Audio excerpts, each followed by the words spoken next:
Senhoras e senhores, sejam bem-vindos a mais um vídeo deste humilde canal Guiber aqui. E hoje eu vou fazer a continuação dos 15 Most Improved Players da Conferência Oeste. Vou deixar o outro vídeo recomendado ao final deste aqui, na qual eu falei sobre os 15 jogadores que mais estão se destacando, um de cada equipe na Conferência Leste. E a gente vem falar hoje da Conferência Oeste, só que um detalhe pra hoje: eu vou tentar não colocar calouros nessa conta. Vamos tentar falar sobre outros jogadores que já estão pelo menos na sua segunda temporada. Mas isso não quer dizer que eu não vá fazer menção honrosa aos calouros, beleza? Dito isso, se você gostar do conteúdo, já sabe, se inscreva, ativa o sininho e deixa o like, vai estar me ajudando demais. Já 40% de vocês não se inscrevem aqui neste humilde canal. E se você puder, também se inscreve no meu outro canal, no canal Guibeira, porque vai sair um mini documentário essa semana, pode abalar Bangu, mané. E essa frase minha mãe usava. Peço desculpa. E o último recado de todos, a loja Trash Talk está em Black Novembro. Até o final desse mês, você vai encontrar o melhor preço no Drop 3 porque sobraram poucas unidades das camisetas. Como por exemplo, a camiseta do Jason Williams, essa que eu tô usando, The White Chocolate, que foi uma das que mais venderam, só tem mais um tamanho. A do Dennis Rodman também, que eu acho muito maneira, só tem mais 3 tamanhos. Enquanto a do Kevin Durant ainda tem quase todos os tamanhos, só que poucas unidades de cada tamanho. Então se você quiser garantir a sua, corre aqui no site que tá no segundo link da descrição e aproveita antes que acabe, porque como eu sempre aviso a vocês, as camisetas da loja de Trash Talk são exclusivas e limitadas. Acabou, só um próximo drop de um outro jogador. Vocês me pediram um descontão real na Black Friday, eu fiz diferente das outras Black Frauds que são o dobro da metade. Eu fiz o menor preço pela qualidade das minhas camisetas da história. Então aproveita logo que você vai estar contribuindo com esse canal e andando estilosaço. Agora, sem mais enrolação, bora começar o conteúdo. E assim como eu fiz na Conferência Leste, minha rapaziada, vamos começar de baixo pra cima falando do Pelicans. Eu sei que é fácil criticar e difícil de elogiar o New Orleans Pelicans, mas eu vou tentar, eu juro. Primeiro eu vou começar com uma menção honrosa com os dois calouros, Derek Queen e o Jeremiah Fears. Mano, esses dois calouros, pelo amor de Deus. Primeiro que esse moleque me surpreendeu muito, por mais que ele tenha sido uma das piores trocas dos últimos anos numa noite do draft, mas ele tem algo muito difícil de se encontrar em um big man como ele tem 2,8, que é a capacidade de passar a bola bem. Se você dá uma olhada nas últimas partidas, 6 assistências, 5, 4, 8 assistências, entendeu? Ele tá com a média baixa por enquanto, mas é que ele só atuou em 13 jogos, mas os últimos jogos ele tem encontrado muito bem seus companheiros. O arremesso de 3 que ele demonstrou na Summer League ainda não chegou, mas eu acho que esse moleque aqui tem um baita futuro na NBA, mas ainda continuo achando que a troca dele saiu muito cara e ele vai ter que entregar muito mais no segundo, no terceiro ano dele. Estão chamando ele de Baby Jokic, já tô achando um pouquinho exagerado, mas tudo bem, espero que ele corresponda às expectativas. E o Jeremiah Fears não tem como, o cara pra vir, chegar num Pelicans, fez uma troca. Não, por que isso aqui tá oscilando, velho? Do nada isso aqui vai pra baixo. E o Jeremiah Fears não tem como, mano. O moleque, ele em determinados pontos até bancou o nosso mano Jordan Poole. É porque ele tem algo de especial, tá ligado? Ainda tô sentindo falta um pouquinho das assistências, que não tá chegando tão bem, né? Ele tá ainda com dificuldade de encontrar os companheiros, de facilitar, de criar pros outros. Mas eu gostei muito do Jeremiah Fears. Dito isso, é complicado de eu achar alguém no roster do New Orleans Pelicans nessa temporada 25-26 que tenha melhorado, cara. Parece que todos os jogadores meio que andaram de lado ou caíram um pouco as médias. E isso realmente está se transmitindo nos resultados coletivos dessa franquia. Então eu poderia colocar aqui o MIP do Pelicans como nosso mano DeAndre Jordan, que tava sem time e voltou pra NBA? Poderia. Mas eu vou colocar um cara que é pouco apreciado pelo que ele faz e ele não tem muito hype, que é o nosso mano Saddiq Bey. O Saddiq Bey é muito maneiro porque ele tem um aproveitamento de 3 pontos meio que linear na carreira dele, velho. Ele sempre foi um bom arremessador de 3. Ele vem de uma temporada 24-25 que ele não atuou, ficou a temporada inteira lesionada. E ele já volta nesses 13 primeiros jogos chutando 40% para 3, com quase 6 tentativas por noite,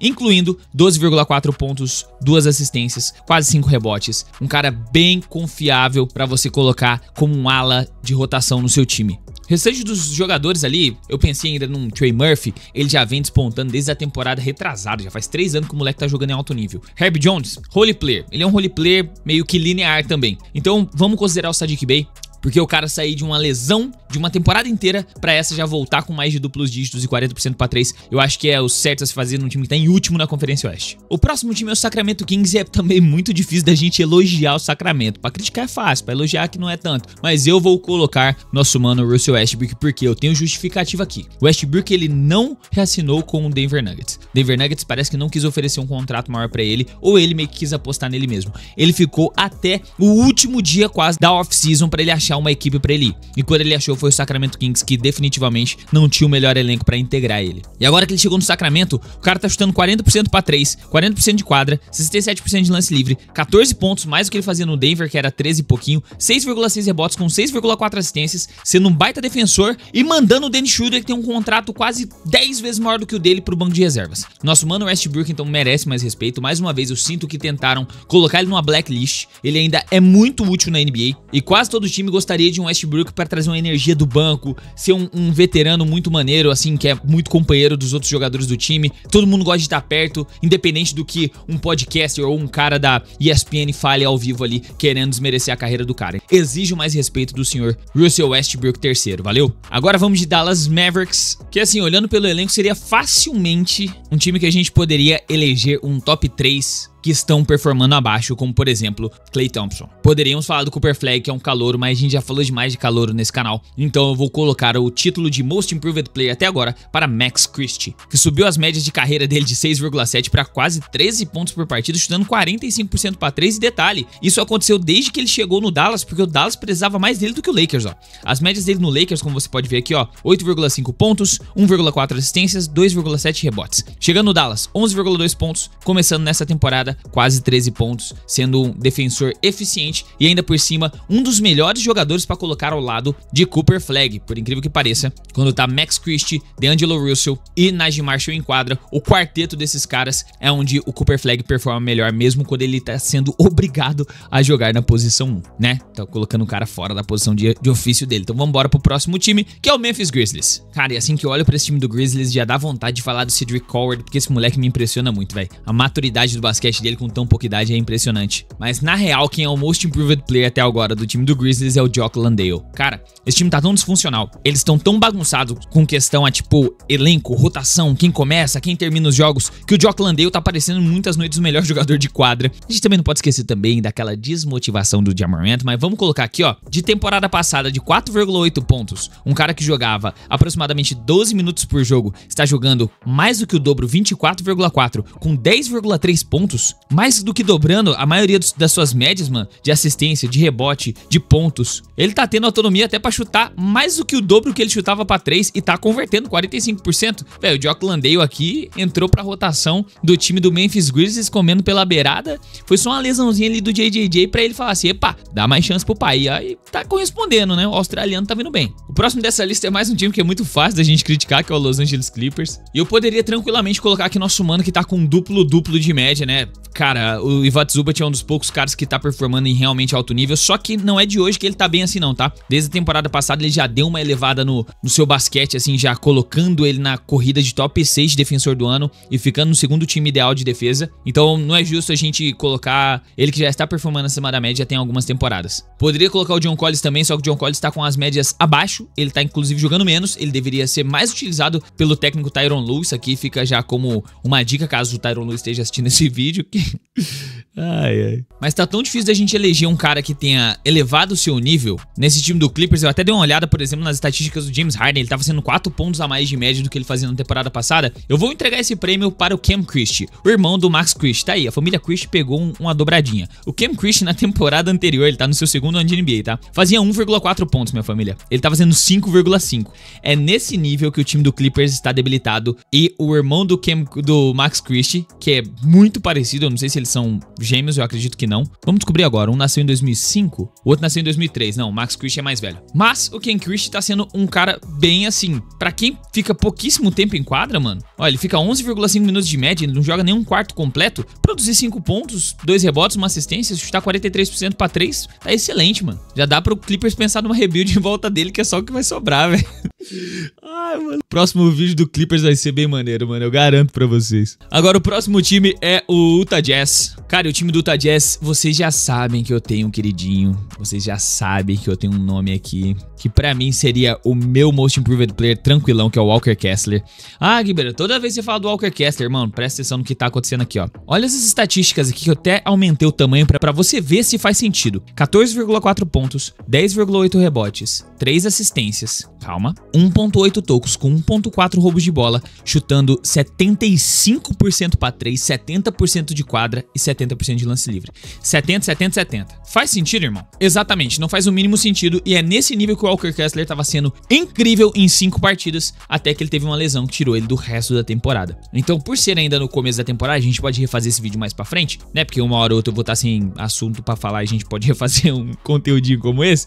Cara, eu acho que o Walker Kessler poderia ser facilmente o Most Improved Player desse time. E o segundo nome pra mim poderia ser o Kyle Filipowski, mas só que ele não tá tão bem assim, dá pra ver que as médias dele estão abaixo, só que ele está se mostrando um cara mais maduro. Se você já assistiu o time do Utah Jazz jogando basquetebol, o Kyle Filipowski tá tendo uma importância maior nesse elenco, por mais que os números dele não estejam inflados. Inclusive, até hoje eu tenho um certo arrependimento pelo Knicks não ter selecionado ele e ter selecionado a desgraça de um cara que tem um nome de Diet, de Da Diet, que joga só garbage time, enquanto esse cara aqui poderia estar diretamente ajudando o nosso time, ao invés daquele Mitchell Robinson lesionado, que daqui a pouco vai já desfalcar o elenco, tá ligado? Mas eu vou deixar isso passar porque não, já chega, né, de eu sofrer. Agora que eu já fiz a minha menção honrosa do meu mano, Kyle Filipowski, e também do Walker Kessler lesionado, este senhor aqui, Keyonte George, eu quero ver mais dele. Eu espero um amadurecimento no arremesso dele pra 3, porque 22,2 pontos, 7 assistências. Damn! O moleque parece que tomou a água do Pernalonga, saiu de 16,8 pontos pra 22, velho. É um salto bem expressivo, mano. Ele tá tendo uma relevância bem maior nesse time do Utah Jazz. E eu vou aqui trazer um hot take que se o Utah Jazz puxasse o gatilho de uma troca pelo Devin Booker, eles seriam um time prontos pra concorrer agora por alguma coisa nos playoffs. Eles estão a uma troca interessante, uma pique boa de draft que eles peguem pra fazer uma troca por um cara a nível All-Star, assim, pra ser o primeiro nome desse time, pra eles se tornarem um concorrentes a playoffs, assim, pra incomodar os grandes. E por que eu digo uma escolha de draft? Porque eles ainda vão tancar essa temporada.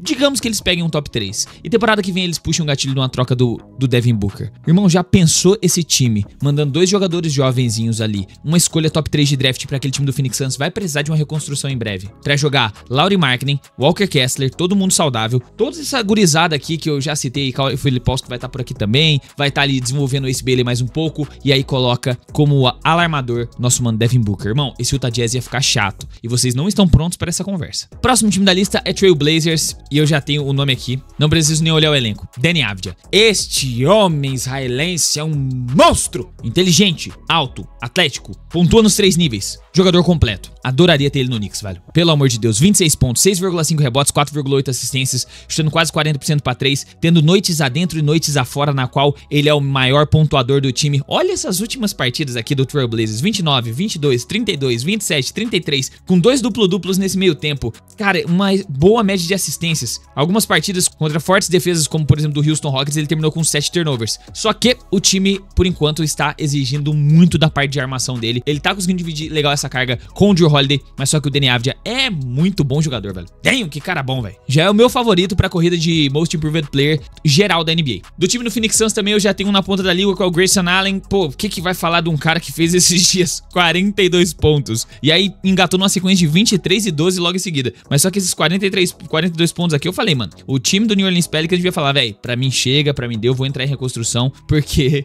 Tá, agora vamos falar sério. O Grayson Allen, eu sempre tive uma visão bem ruim dele. Eu acho que todos vocês se lembram, né, do que ele fez com o nosso mano Alex Caruso. Pra você que não viu, eu vou colocar essa imagem aqui em tela cheia e você vai ter uma ideia do que ele fez com o Caruso. E o Caruso caiu muito feio no chão. Depois você dá um YouTube aqui em cima, né? Procura na barra de pesquisa e vê o que ele fez. Desde do que eu vi ele fazendo desse lance, quando eu vi a reprise, ó. Esse aqui é a foto inicial, tá? Do que ele fez. Essa aqui é a foto final, mano. Do que ele fez com o Caruso. Eu peguei uma birra dele. Aí você vê vários outros lances dele, ó. Ele aqui no Gershon Yabusele, na temporada passada, numa joelhada na orelha do maluco. Se você voltar, eu procurei aqui, ó. Grayson Allen Dirty Fall. Ele tem um compilado de sujeiras dele em Duke, mano. Em Duke aqui, ó, da época dele da faculdade. Então não é de hoje que ele é um cara sujo e eu realmente não gosto do Grayson Allen, sabe? Não tenho uma afeição pelo jogador. Só que eu vou ter que aqui dar o braço a torcer que o que ele tá fazendo de sair de 10,6 pontos pra 18,5 com aproveitamentos extremamente decentes, 44 pra 3, 46 de quadra. Cara, ele tá sendo um bom jogador. Então, falando do atleta e não da integridade dele como atleta, né? Dele ser um cara limpo no basquete, que eu acho ele bem babaca. Ele tá jogando bem, tá? Só isso que eu tenho a colocar aqui. O próximo time é o Golden State Warriors. Gostaria de fazer a menção honrosa para o Jonathan Kuminga, que teve um excelente começo de temporada. Já caiu um pouquinho de produção do que eu esperava que ele fosse manter, uma linha um pouquinho mais alta. Até porque eu fiquei impressionado que ele conseguiu entrar no sistema do Steve Kerr e performar de forma decente, né? Eu tenho ainda uma expectativa alta para que ele assuma um papel mais relevante nessa equipe do Warriors, mas só que o Moses Moody pra mim é o que deu o melhor salto. A gente pode comparar aqui as estatísticas dele do ano passado. De 10 pontos ele tá com quase 14, tendo também uma boa eficiência, 45% para 3. Todas as eficiências dele melhoraram. Inclusive ele é um dos caras escolhidos para fechar os jogos quando a parada tá um pouquinho mais pegada. Ele tá também recebendo jogos de titular. Então, cara, o Moses Moody, ele conseguiu se integrar ali na rotação do jeito que o Steve Kerr gosta, uma defesa mais intensa de perímetro, um cara que tem uma envergadura boa também para ajudar nos rebotes, por mais que ele não pegue muitos, e principalmente arremessa para 3 passando a quadra para tirar um pouquinho ali do peso do Stephen Curry de carregar esse time na bola para 3, que é uma das características mais presentes desse elenco. Próximo time da nossa lista é o Minnesota Timberwolves, e dando uma olhadinha legal nesse roster aqui, eu gostaria de trazer para vocês. Nossa, é o Donte DiVincenzo, mas o meu mano nunca se recuperou da saída do Knicks. E o cara que teve o melhor salto na carreira nesses primeiros 13 jogos foi o Jaden McDaniels. 17,7 pontos, 4,5 rebotes, chutando 50% para 3. Obviamente ele está sendo um pouquinho mais forçado a atuar na ausência do Anthony Edwards. Naturalmente, quando o Anthony Edwards retornou de lesão, ele tá tomando menos arremessos, só que mesmo assim, comparado com o ano passado, né, que as médias dele estavam em 12,2 pontos, saltando para 17,7, tendo uma melhora em praticamente todas as estatísticas dele, né? Pô, em assistência subiu, tirando em steals desceu, só que em blocks aumentou, de rebote também caiu um pouquinho, o aproveitamento dele para 3 não tem nem como ignorar. Se ele mantiver 50% é tudo que o Wolves precisa. E cara, o Jaden McDaniels é um baita de um jogador, ponto final. Eu torço para que ele consiga assumir essa responsabilidade um pouco maior, porque esse time do Minnesota Timberwolves da temporada passada para essa, eles estão perdendo peças e eles não estão conseguindo fazer a substituição das peças que estão indo embora. Como por exemplo, o armador. Eles têm um cara que tá ficando muito velho com o Mike Conley, isso é visível. E o Rob Dillingham não tá sendo esse cara para substituir. Nickeil Alexander-Walker desfalcou muito a segunda unidade, tá vendo que o cara tá brilhando lá no Atlanta Hawks, inclusive ele foi um dos mais elogiados daquele meu vídeo. Então em breve eles vão começar a ter problemas aqui se eles não começarem a se mexer aí, velho. Precisa reforçar a parte da armação também, é um time complicado. O próximo da lista é o San Antonio Spurs, né? O que dizer, velho? Poderia falar do Stephon Castle? Poderia, mano, cê é louco. O cara foi o calor do ano passado, já tá melhor esse ano com 17,3 pontos de média. Saiu de 14 para 17, né? Ele melhorou em quase todas as estatísticas, principalmente na armação, com 7,5 assistências, o que, mano, é bem impressionante. Poderia falar do nosso mano Victor Wembanyama também, porque olha as médias do homem, 26,2 pontos, 12,9 rebotes com 4 assistências, chutando 34% para 3, tá chutando menos para 3, ele tá muito mais maduro em quadra, com 3,6 rebotes, mais uma vez o líder da temporada. Agora, você sabe realmente quem daqui tá tendo o melhor aproveitamento e teve o maior salto da temporada passada para essa? Luke Cornett, meu parceiro. O cara tem uma média de carreira de 5,3 pontos, tá em 10. 3,5 rebotes, tá em 6. Com 80% de aproveitamento de dentro da área pintada e melhor. Quando ele e o Wembanyama estão em quadra, eles conseguem dividir posição porque o Wembanyama tá fazendo um pouco mais ali na meia distância, fazendo mais de power forward. O Wembanyama tá trazendo essa versatilidade de conseguir jogar na posição de número 4, que antes ele jogava na 5, porque era difícil de combinar ele com outro pivô ao mesmo tempo. Agora, colocando ele ao lado do Luke Cornett, que saiu, ele tinha até uma média alta de tempo de quadra lá no Boston Celtics, era 18 minutos por partida, como vocês podem ver aqui, 18,6. Ganhou quase 5 minutos a mais, com 23 minutos ele tá entregando quase que o dobro do que ele entregava lá no Boston Celtics, tendo uma melhora em todas as suas estatísticas, bloqueios, assistências, rebotes, pontos principalmente, e mais um aproveitamento sinistro de quadra, sendo realmente o pivô que faltava. O pivô para ser a segunda opção realmente do San Antonio Spurs. San Antonio Spurs foi buscar o cara no Boston, ninguém entendeu muito por que eles foram atrás do Cornett, mas tá fazendo total sentido, mano. E mais, mano, ele é um cara bem saudável, né? Tipo, com o Boston na temporada passada ele jogou 73 jogos, antes disso 63, antes disso 69. Então ele não é um cara que costuma perder muitas partidas por conta de lesão, velho. Eu gosto bastante do nome do Cornett. Próximo da nossa lista é o Los Angeles Lakers. E aqui tem pra escolher, né? Pra ser bem sincero pra vocês, porque poderia falar do Jake LaRavia, o terceiro white boy que tá por lá? Pô, poderia. Ele teve um salto significante, sendo o primeiro a ser movimentado quando chegou ao off-season. Poderia falar, por exemplo, de DeAndre Ayton. Pra quem assistiu o jogo recente aí do Los Angeles Lakers, só a vontade que visivelmente a gente vê do DeAndre Ayton é muito mais do que ele apresentou nas últimas equipes que ele jogou. Mas é impossível a gente não falar de Austin Reeves, cara. Pô, que isso, velho. Isso aqui é surreal, mano. É surreal. Ele já tava com uma média extremamente alta. 20 pontos é bem alto, mano. Pra quem joga ao lado de LeBron e Luka, 20 pontos é alto pra caceta, mano. Subir pra 28,3. 8,2 assistências. Ele é um excelente armador. Julgo falar um dos melhores shooting guards armadores de toda a liga. Melhor até do que um nome que vocês elogiam muito aí nos comentários, que é o Devin Booker. Eu acho que o Austin Reeves, ele tem uma capacidade de armação superior ao do Devin Booker, pra vocês terem uma ideia. E uma capacidade de pontuar simplesmente inacreditável. E, velho, as estatísticas falam por si só, mano. É o LeBranco, a segunda opção é o Kobe Caipira. O Lakers deve estar nesse momento coçando a cabeça enquanto o LeBron tá fazendo lá sua fisioterapia pra retornar do bumbum, porque tá vendo que LeBron James parece hoje ser a peça mais substituível por conta da idade que ele tem, não por causa da qualidade, não confundam, pro futuro desse elenco na mão do Luka Doncic. Chegamos no Rockets. Pô, mano, tem muito jogador bom no Houston Rockets. Kevin Durant tá fazendo um trabalho sensacional. Eu ia colocar aqui real o Alperen Sengun, porque vamos fazer uma menção honrosa dele, né? 44% pra 3, um cara que tinha média na carreira de 28. Essa média na carreira, inclusive, é um pouquinho inflacionada, porque se a gente olhar da temporada passada é 23, tá? Não é nem 28, é 23% da temporada anterior. Ele voltou da Euroleague chutando 44% pra 3, média de quase triplo-duplo, sendo um excelente, mas um excelente armador na posição 5. Tanto que ele tá sendo um dos caras que tá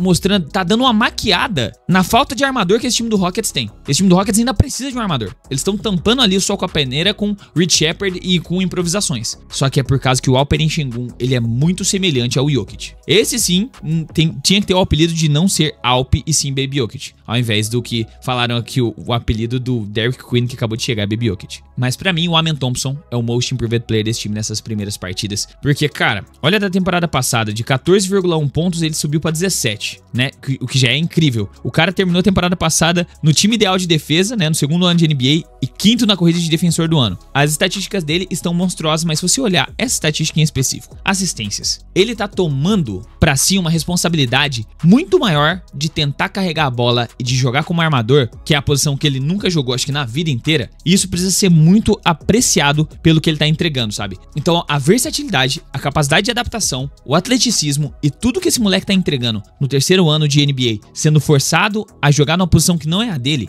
Pra quem já assistiu o jogo do Rockets recentemente com ele armando, está tendo uma adaptação melhor pra posição de armador, até porque ele também é mais experiente com a NBA do que o Cooper Flag tá tendo no experimento do Jason Kidd. Então por isso que eu vou colocar aqui o Amen Thompson, sendo bem sincero pra vocês. Poderia ser o Sengun. O último jogo que eu assisti do Christian Braun, ele me impressionou bastante, mano. Tá muito bem defensivamente, tá mais confiante na parte ofensiva. Tô gostando muito do que eu tô vendo do Jonas Valanciunas, mas ele não deu um salto maior, é só porque é o melhor reserva pro Jokic que a gente já viu desde que ele chegou no Denver Nuggets, basicamente. Mas o Most Improved Player pra mim é o segundo jogador mais importante dessa franquia, que é o Aaron Gordon. O Aaron Gordon, além de ser um pontuador sensacional, 19,9 pontos de média, excelente ajudando nos rebotes do Jokic no garrafão com 6 de média, consegue passar a bola relativamente bem, 1,5 assistências, não é algo muito impressionante, só que ele modificar o seu estilo de jogo desde a temporada passada, né, ele teve uma adaptação e nessa temporada ele tá assustador na bola pra 3, ele tá cirúrgico, com 47,4 pra um cara que joga de power forward é sensacional, mano, e um cara que não tinha essa bola, olha isso, ele sempre chutou 20% praticamente pra 3 na carreira, aí temporada passada, olha ó, 29 na temporada retrasada, 34 na conquista do título, veio pra 43 temporada passada, 47 agora, mano. Muito absurdo, mano. A adaptação do Aaron Gordon mostra que ele meio que nasceu pra ser o Robin do Jokic. Porque ele espaça a quadra, ajuda o Jokic, que joga muito bem no post quando recebe dobra. Então agora as dobras pode ir a bola pra 3 pra ele, que ele tá muito confiante, matou 10 bolas numa partida só. Ele tem atleticismo suficiente pra pegar um cut do Jokic e receber várias pontes aéreas, que é o melhor passador na posição 5 da história da NBA. Além disso, é um dos melhores defensores do Nuggets, que é versátil, consegue marcar as 5 posições dentro da quadra. Então eu sou apaixonado no basquete de Aaron Gordon. Tipo, verdadeiramente, mano, eu queria muito ele no Knicks. E você aí vai comentar, cara, não falou do Jokic, maluco. Cara, o Jokic é o melhor jogador do mundo há 5 anos, beleza? Para de ser maluco. E do Oklahoma City Thunder pra gente finalizar, porque esse vídeo vai ficar com 30 minutos, você gosta de vídeo longo,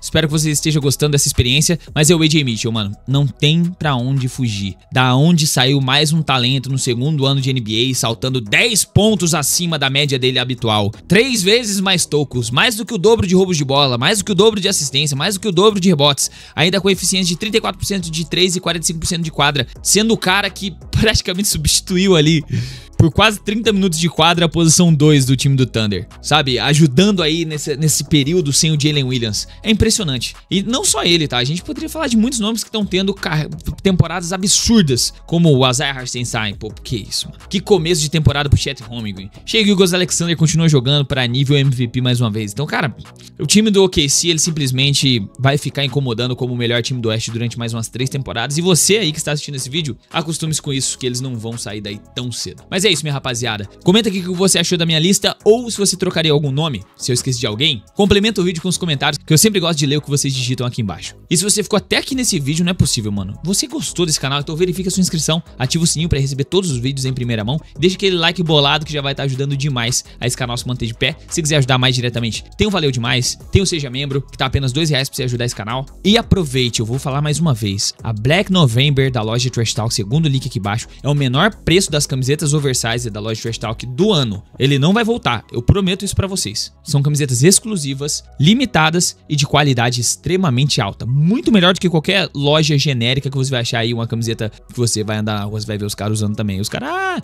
essa camiseta eu vi lá na R, na loja com R, na loja com C e com A lá. Então, se você gosta de NBA, a sua loja exclusiva e limitada é a loja do seu canal favorito, a loja do canal Trash Talk. Link aqui na descrição, dá essa moral pro teu tio aqui e a gente se vê no próximo vídeo, fechou? Então, muito obrigado pela sua audiência, forte abraço, até a próxima e falou!